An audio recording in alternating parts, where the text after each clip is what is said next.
Halloween, CEO of the major holiday season, movie series, sick color schemes, and spooky stories. And as we all know, there's nothing scarier than a fitness domain leg day. Wait, so what is this? Halloween themed? Yeah. Yeah, so we're gonna do some werewolf squats because I have hairy legs.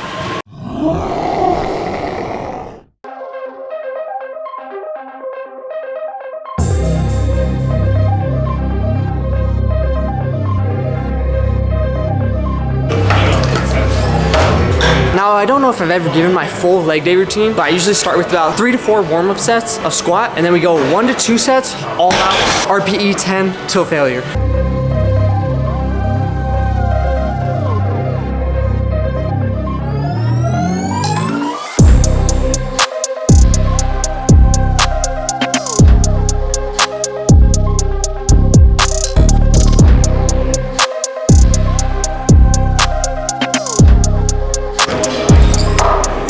So as you can see, for Halloween, I'm a nerd.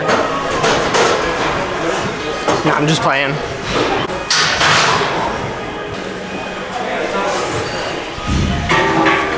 Definitely not a nerd, guys.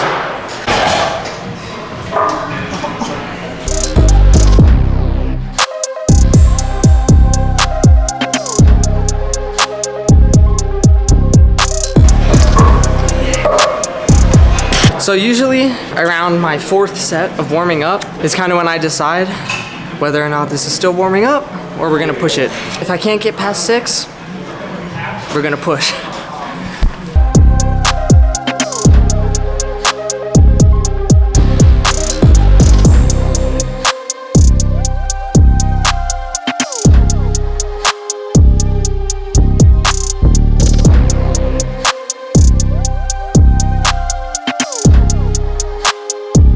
Looks like we're going up in weight. Now, since I use 315 as my testing weight to see how good I feel, I kind of go up in smaller increments, and sometimes I'll drop the reps a little bit lower just so I can see how heavy I could push. Feeling pretty good today, so we're gonna try to go a little heavier. The goal would be about 3 to 4 reps for this one. And if it feels good, I'll bump it up just a little more.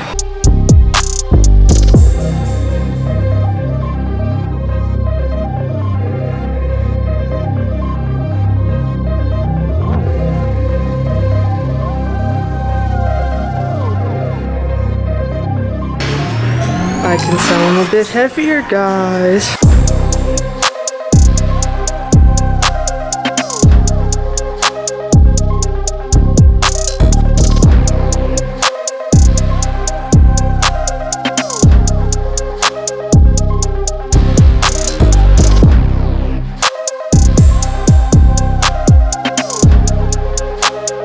So that was the top set right there. I feel pretty strong, but I don't know if I hit depth on all the reps on that one. So I'm gonna call that as the top set. Gonna drop it to just a plate right now and burn out with that.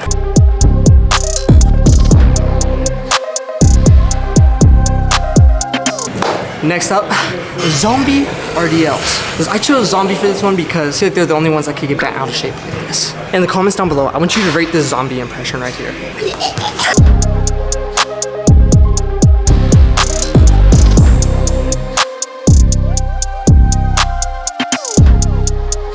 One thing to keep in mind when you're doing an alternate grip where you have one hand over, one hand under, you have a better chance of tearing your bicep. And so one way to prevent that is by going double overhand grip on it. Now this is a lot harder in general. However, over time you do increase the forearm strength. So for example, I used to do alternate grip every single time I did RDL, and then I just switched the grip between each set because I only do 2 sets. Recently I have transitioned over to double overhand grip just because it really does help grow the forearm strength. And I can't get the full set in, so the question is, do you risk a little bit of hamstring hypertrophy while trying to train your grip, or how do you go about that? So one way you could go about it is by doing as many reps as you can with the double overhand grip, and then if you just have to drop it, shake your arms out for a couple seconds and go right back to it and bust out the rest of your set, you could try that as well. Or what you can do at the end of your set, after you fail with the double overhand, you can switch to an alternate grip and then finish your set from there.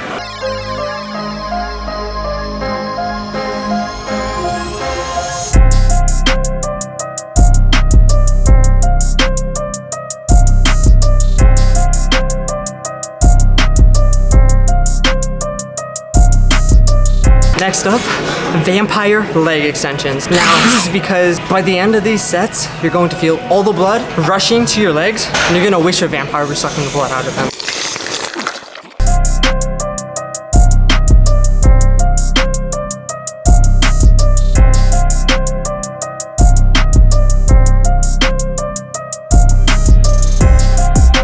One of my favorite things to do with leg extensions is set it at a pretty heavy weight where you can hit anywhere between about 12 to 15 with, and then you drop set the weight to about 50% of that and go for about 10 to 12, and then you drop set it to another 50% of that new weight, and then you just burn out from it. And you do that 3 times, I promise you, your thighs will be filled with blood by the end of it.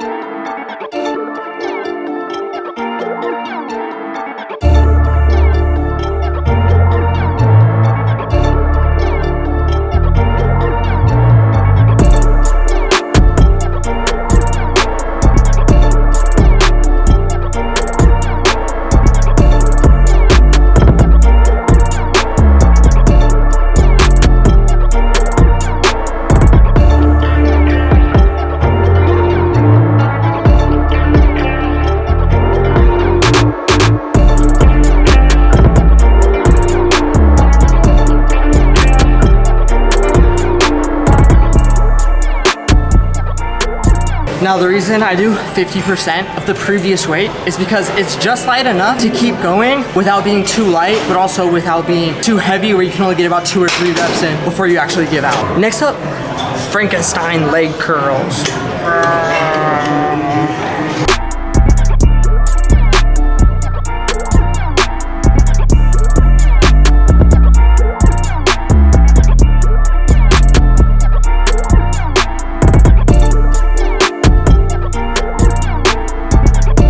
Point the toes, kids.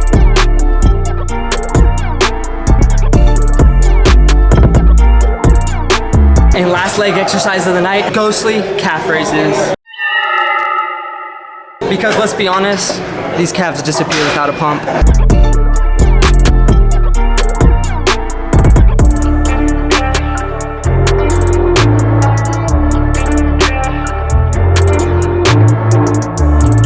And last but not least, abs, because they don't want to look like a pumpkin.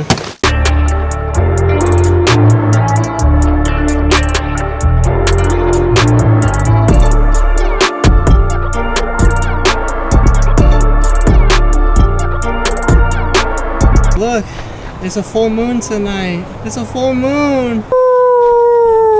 Look at that.